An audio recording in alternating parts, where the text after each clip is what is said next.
It is often said that history repeats itself for those who weren't paying attention the first time. I think I certainly fall under that category, especially as I try to place trail cameras at Audubon sanctuaries in southeastern New York. On a given day, when I place a trail camera, say by the shore of a wetland, I do so saying, oh, I certainly don't want the camera to get wet. So, I'll plant this so that it is, a foot and a half or 2 feet above the water line. Surely that is enough space so that the camera won't get wet.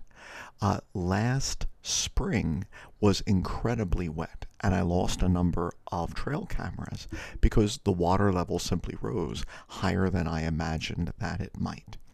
Then last summer was incredibly dry, and some of our wetlands, essentially almost dried up, and I was amazed at how low the water levels could get.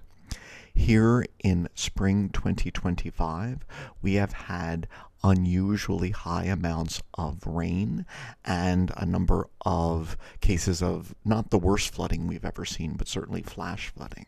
And once again, a number of the trail cameras that I had placed, thinking that they were high enough to be safe, they slowly and measured the increase in the level of water to the point where the water level covered them.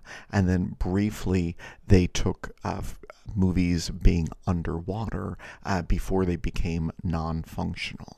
And so this is certainly a lesson to myself of wetlands which are in floodplains, just how much water they can accumulate. When you look at them outside of flood season, you would say, oh, water levels would never get up to this point, but just how much water can be trapped in these wetlands.